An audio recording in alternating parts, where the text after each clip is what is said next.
Bom, nós estamos aqui em mais uma aula de Direito Societário na Faculdade de Direito da UFRGS. Eu sou Marco Aurélio de Castro Júnior. Estamos examinando a sociedade limitada. Ok? Bom, eu vou compartilhar com vocês a tela aqui, porque avançando do Conselho Fiscal, vamos ver as deliberações dos sócios. Né? Como eu disse a vocês, as deliberações, né, podem ser realizadas em reunião de sócio, né, ou em assembleia. Tá? Quando a sociedade tem conselho fiscal, entendo eu que só pode existir assembleia. Tá? Agora, ela também é obrigatória quando o número de sócios for superior a 10 sócios. Aí, independentemente de ter conselho fiscal ou não, é imprescindível a existência de assembleia de sócios. Bom, mas para que serve a Assembleia? A Assembleia é um órgão social, é um órgão soberano, é um órgão que reúne todos os sócios da empresa. Okay? E ela decide as matérias que estão previstas no contrato ou em lei. Mas, dentre essas, outras, se destaca a aprovação de contas da administração, okay? Que só pode ser em Assembleia Geral Ordinária, a designação de administradores, né? A destituição, lembra que eu falei a vocês sobre a, a, a relação entre a forma de fazer o ato e a maneira de desfazer o ato, então, a designação e a destituição de administradores, né? O modo de sua remuneração, quando não tiver fixado no contrato, ok? E aqui tem uma discussão, não é? É o modo, mas não é só o modo de remuneração, na verdade, é o modo e o valor da remuneração. Não é? Então, o valor da remuneração dos administradores, okay, poderá ser dito da seguinte maneira: cada administrador vai receber R$ 1.000 por mês. Então, eu estou falando que é R$ 1.000 a remuneração, e eu estou falando do modo, que é mensalmente. Okay? Então, quando a lei fala do modo, ela, na verdade, comete uma pequena impropriedade, porque não é só o modo, não é? É o modo e o valor da remuneração, né? Ok? Também deliberar sobre a alteração do contrato social, tem que ser levado à Assembleia. Tá? Nós vamos ver que existe um quórum para isso. A incorporação, fusão e dissolução da sociedade. Veja, incorporação, fusão e dissolução. Bom, cadê a cisão? Cadê a cisão? Então, quando eu digo a vocês que o regramento do Código Civil do Direito de Empresa é ruim, essa é uma das coisas, né? Ok?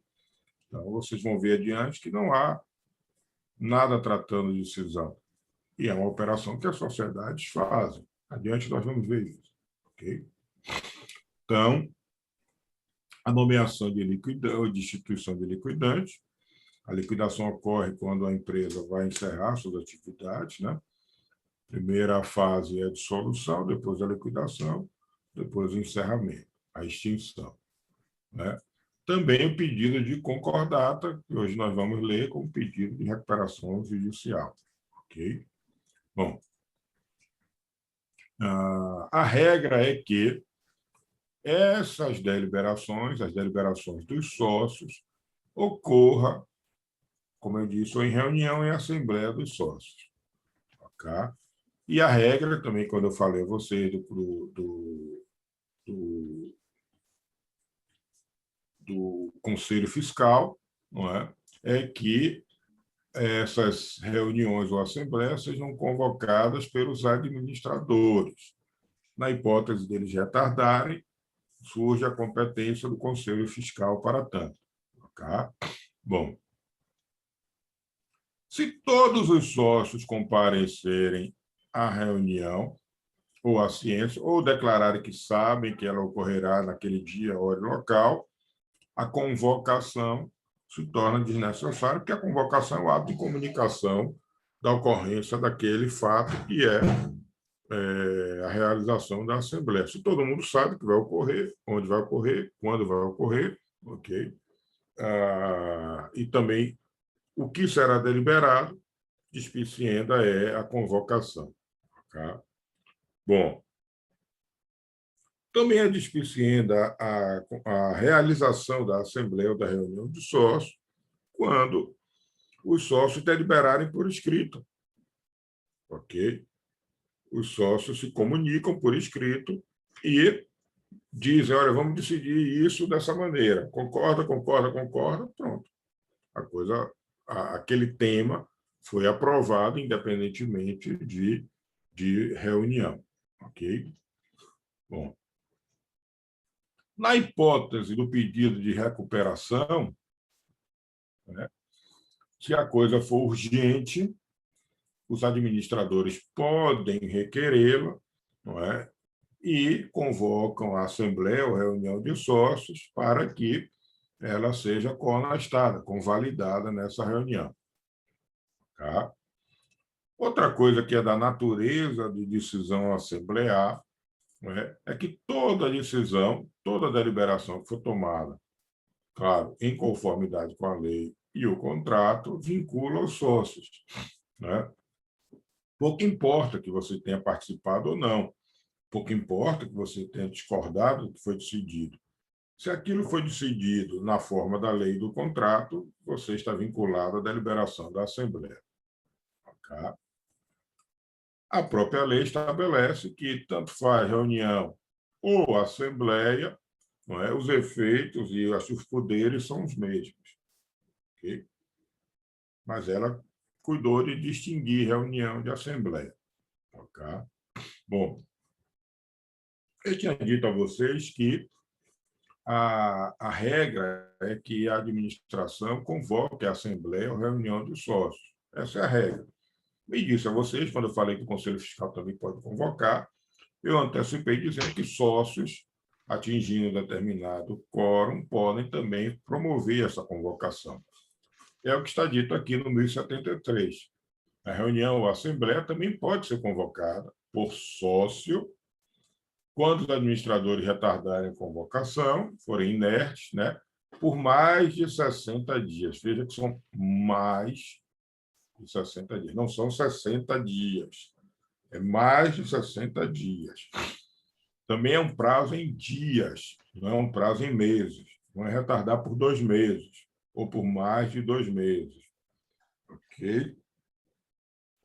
Pode ser que retardar por 2 meses resulte ou signifique retardar por mais de 60 dias, se um dos meses tiver 31 dias.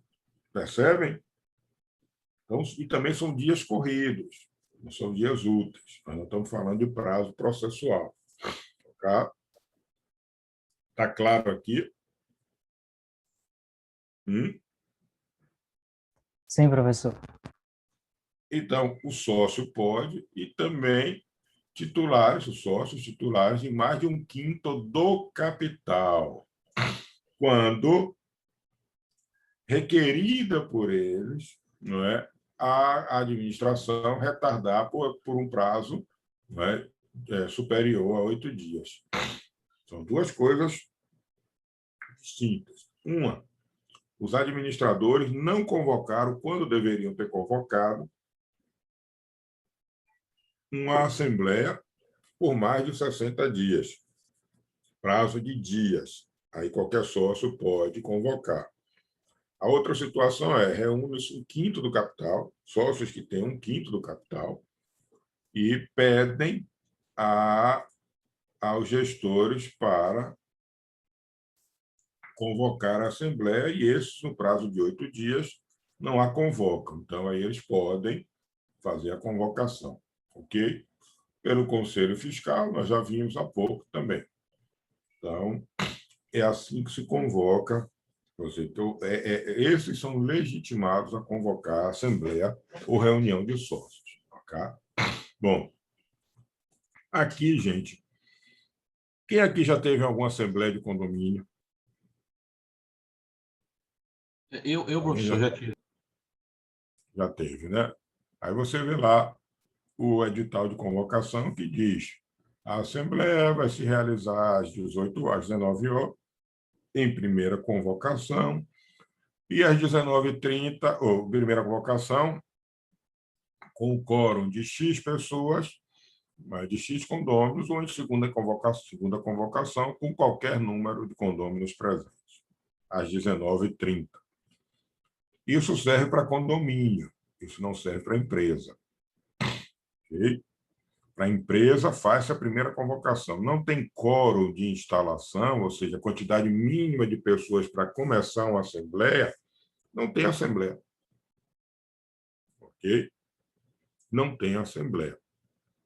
E precisa fazer uma nova convocação. Ok? Vocês já devem ter participado ou sabido de alguma reunião de departamento ou de algum órgão da sociedade. Se não tiver a quantidade mínima de pessoas, não instala a reunião. Tem que fazer nova convocação. É a mesma coisa em sociedade. Ok? Então, é o que diz o 1074, ela se instala desde que haja presença em primeira convocação de pelo menos 3/4 do capital social. Okay?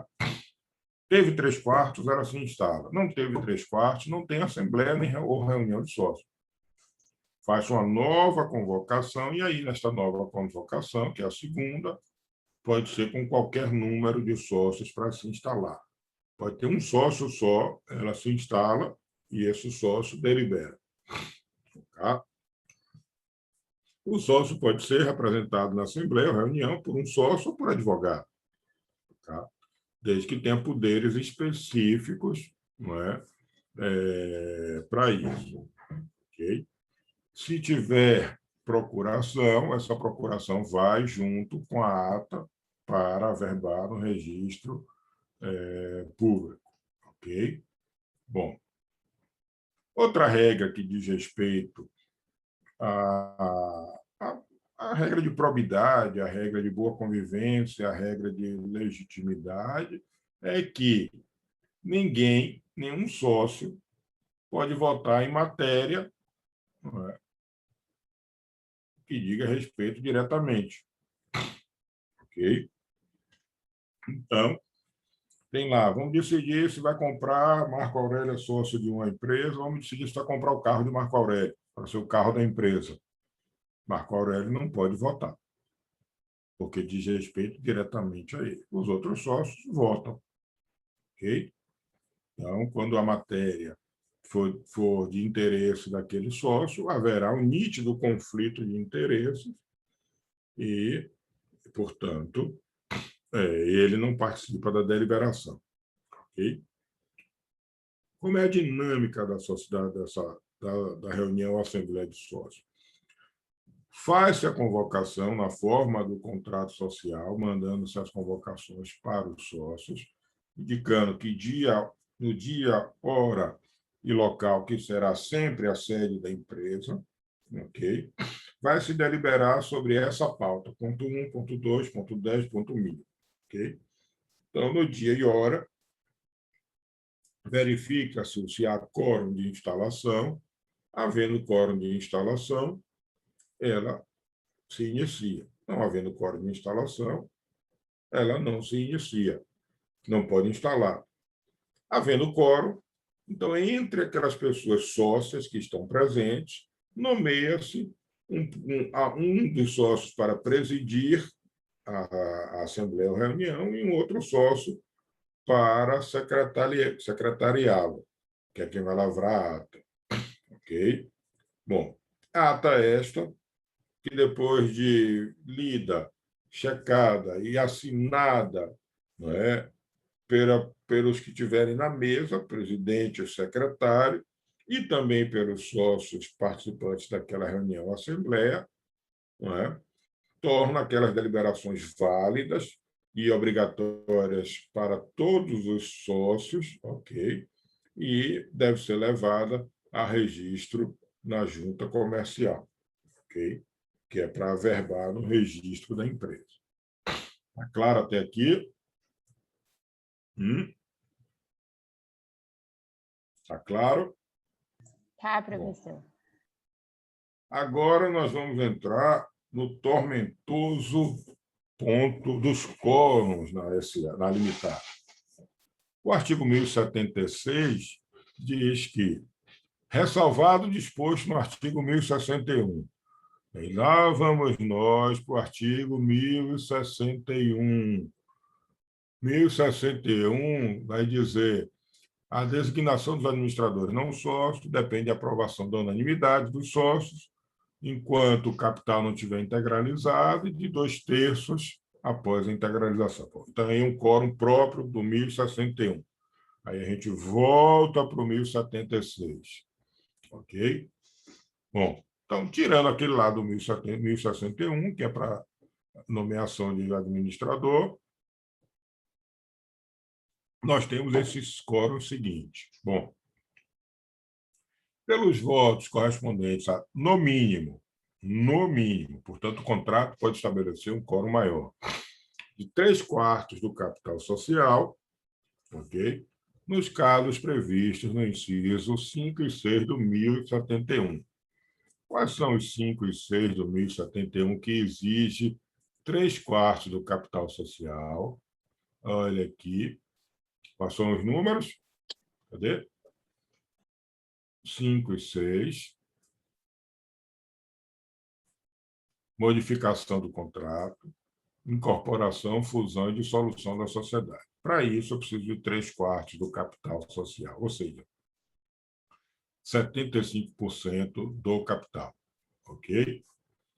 Pelos votos correspondentes a mais da metade do capital social, ou seja, metade mais um do capital social, veja, também aqui é do capital social, não é dos presentes, é o que está previsto no inciso 2, 3, 4 e 7. E 8, desculpe. 2, designação de administrador quando feito em ato em separado. Vocês já pesquisaram sobre isso. Destituição dos administradores e pedido de concordata. Veja, uma coisa drástica como pedido de concordata, que é de recuperação, eu preciso de, no mínimo, metade. Ok? Bom, e o último quórum é por maioria simples, ou seja, a maioria dos que estiverem presentes. Aqui a maioria dos presentes, nas outras duas hipóteses, o quórum leva em consideração o percentual do capital social. Capital social, presente. Portanto, são coisas distintas. Tá? Para isso, nos outros casos que estiverem previstos na lei ou no contrato, se o contrato não exigir um quórum mais elevado. Está claro aqui para vocês? Está claro aqui para vocês? Aí vale aquela regra mais rígida, estabelecida, ou na lei ou no contrato? Sim, porque a lei diz, olha, para mim, lei, basta a maioria do que estiver presente. Ah, mas o contrato diz que não, tem que ser unanimidade, mais 2 votações, tem que fazer um pedido ao bispo, tem que ir no caboclo do Campo Grande fazer também, ele aprovar, vai valer o contrato. Ok? Claro que eu estou exagerando para a coisa ficar clara, né? Princípio da autonomia das partes aí, né? Uhum. Sim. Bom, veja, é assim que as deliberações são tomadas. E se a sociedade decidir, se a Assembleia ou a reunião decidir algo que eu não concordo, o que é que eu faço? Bom, dependendo do que for decidido, você vai continuar sócio ou vender suas cotas. Se for um determinado tema, que nós vamos ver agora, você tem o direito de recesso, ou seja, o direito de sair assegurado em lei, que é exatamente o que está no 1077. Né? Se modificar o contrato, tiver fusão, incorporação de outra sociedade ou da sociedade por outra empresa, o sócio que não concordou, o sócio que dissentiu, tem o direito de se retirar da sociedade. É o direito de recesso. Tem o direito de sair da sociedade se houver essas deliberações sobre temas, ok? Mas para isso tem um prazo. O prazo é esse que está na lei, ele tem 30 dias, né, para pedir as contas dele sair. Nessa situação, vai se fazer uma avaliação das contas dele pelo valor patrimonial líquido ou por outra forma que estiver prevista no contrato e vai se pagar o sócio na forma como o contrato estiver previsto. Ok? Valor patrimonial líquido, gente, é pegar todo o ativo da empresa, diminuir todo o passivo da empresa, encontra um valor, divide pelo número de cotas, ok? E vai saber o valor patrimonial líquido de cada cota. O sócio tem 10 cotas, vai multiplicar aquele valor patrimonial líquido da cota por 10 e vai se pagar na forma como o contrato estiver previsto. Normalmente, os contratos prevêem que se faça esse pagamento em algumas parcelas, ok? E assim vai se proceder para pagar aquele sócio. Então, ele sai da sociedade, via de regra, aquela cota dele é extinta, diminui-se o capital social, ok? E diminui também a quantidade de sócios que tem na empresa. Ok? Bom, agora, se o contrato nada que foi o que tiver sido alterado, né? Nada dispuser, se ele for silente, nós vamos lá para a regrinha do 1031. Okay?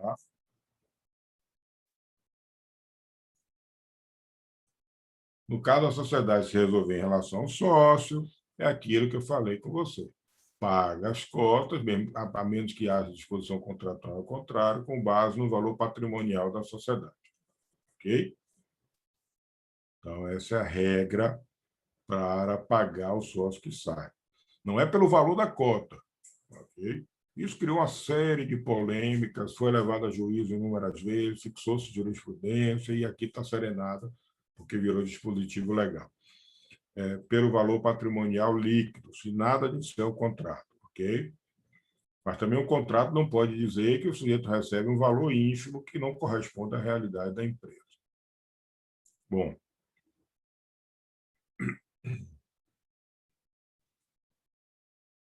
ainda tem um tempinho. Aquela assembleia que eu falei a vocês, anual, está lembrado? Que é a assembleia ordinária, portanto, se é anual, ela se realiza uma vez ao ano, como eu disse, nos 4 meses seguintes ao fim do exercício social. Tá? Ela tem competência privativa. A primeira é tomar conta dos administradores, deliberar sobre o balanço, o resultado econômico, dizendo se aprova as contas, se rejeita as contas ou se aprova com alguma ressalva. Né? Designar administradores, se tiver vacância, não é? Ou se for já o fim do prazo do mandato deles, ok? Então, e também ela pode acumular competências que são próprias das assembleias extraordinárias, né? Daí eu tirei uma assembleia ordinária e uma extraordinária, convocadas para serem realizados simultaneamente, na verdade, uma após a outra, ok? E aí, o que tiver, além desses temas aqui, obrigatórios, uma vez por ano, né? O que tiver na ordem do dia, o que tiver na pauta. Tá? Bom, se é uma assembleia ordinária que vai tomar conta dos administradores, todos os sócios, como são donos da empresa também, né, investiram capital, têm direito a conhecer as contas da empresa, e é por isso que os administradores têm que, antes de, no mínimo 30 dias antes da reunião ou da assembleia, entregar, deixar disponível todos os documentos que dizem respeito à sua gestão, para que cada sócio, querendo, possa fiscalizar, examinar, copiar, fazer o que quiser. Tá? Bom, sendo uma assembleia ordinária, na hora que se instala a assembleia, né, vai seguir essa ordem aqui. Leia-se os documentos referidos no parágrafo antecedente, que são documentos que se relacionam com a gestão, e aí faz a deliberação. Okay? Se houver conselho fiscal, conhece-se ali naquele momento o parecer do conselho fiscal. Okay? Bom, uma vez aprovada sem ressalva, o balanço patrimonial do resultado econômico, né? Os administradores estão exonerados de responsabilidade, ok? Levei até vocês conhecimento do que acontecia, vocês aprovaram, óbvio que se não houver nem dolo nem simulação, não é? E uma vez aprovado, está exonerado o administrador de qualquer responsabilidade por suas contas, ok? É o salvo-conduto para ele dali para frente, tá? Bom, o prazo para anular está aqui, é um prazo de 2 anos, ok? É um prazo decadencial, extingue-se o direito, ok? E não a ação. Você perde o direito de discutir ou anular o que aconteceu na reunião ou assembleia dos sócios, ok? Bom, e aquilo que eu tinha falado a vocês. Vale para a reunião de sócios tudo aquilo que vale para a assembleia. Tá? Professor, Oi. essa anulação é feita pelo judiciário ou pela própria Assembleia? Judiciário, né? Não, judiciário ou arbitragem, se você tiver previsto contratualmente a arbitragem. Certo. Okay? Se houver deliberação que viole a lei ou contrato, não é? Quem deliberou em violação da lei ou do contrato responde. Ok? E aí é que está. Se você participa de uma sociedade e há uma deliberação ilegal, você precisa se colocar contra ela. Em fazendo isso, e constando isso da ata, você não tem responsabilidade. Os outros que aprovaram têm. Ok? Uma novidade recente, né? Tempos de pandemia, o sócio pode votar à distância. Ok? Então, isso já é uma realidade para todo mundo. Nós estamos aqui, né, fazendo exatamente isso, né, tendo um encontro à distância. Ok? Já não é mais novidade para ninguém. Ok? E, portanto, ela pode ser feita de forma digital. Ok? Embora seja, do ponto de vista jurídico, recente, não é? 2020, já não é novidade, nós já estamos habituados a essa dita nova realidade. Ok? Alguma dúvida até aqui, gente?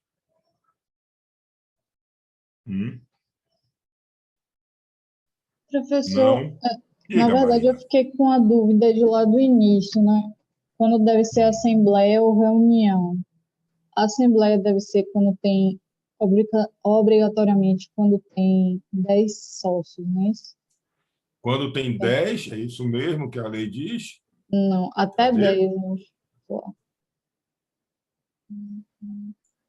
Superior a 10, sim. Se E, forem 10, não é e se obrigatório. tiver conselho fiscal?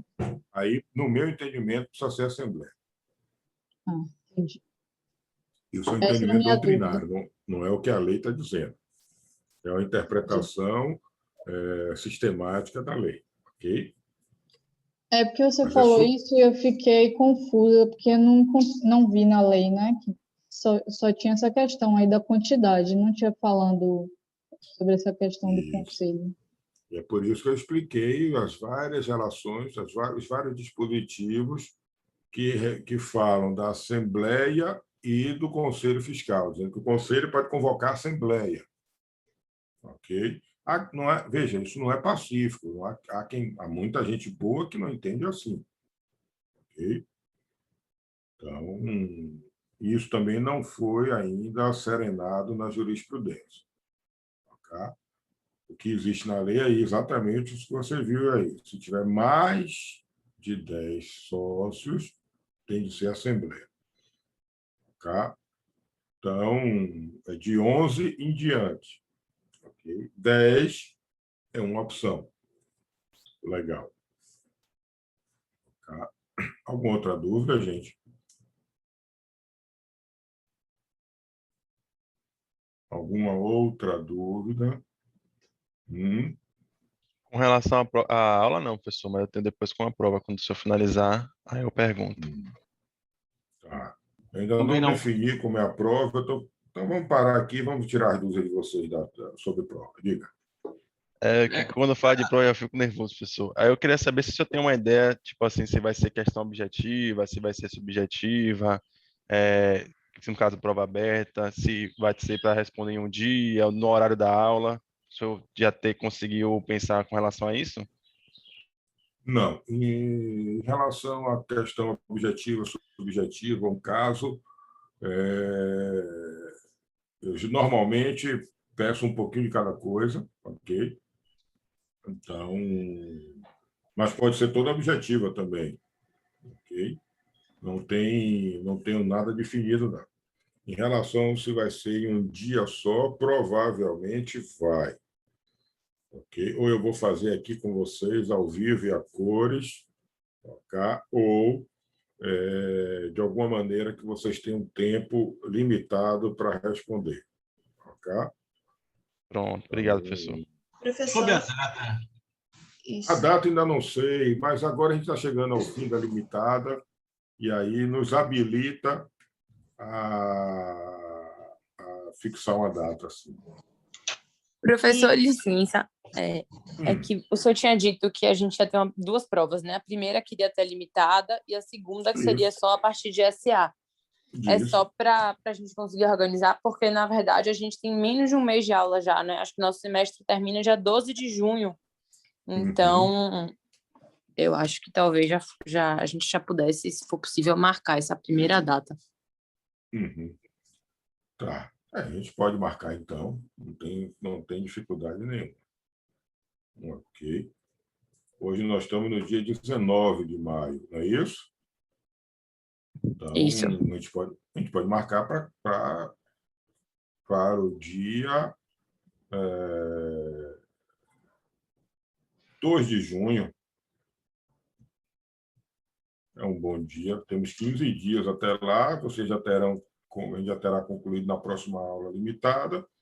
E vocês já poderão falar só sobre limitada. Ok? Professor, essa 2 de junho seria a primeira prova. A primeira prova. Em relação a SA, vocês devem ter visto que já tem vídeos gravados de muitos dos temas, né? Vou interromper aqui o compartilhamento. Ok? Já tem aulas prontas lá sobre vários temas de SA. Ok? Então, a quantidade de aulas que a gente vai precisar é menor.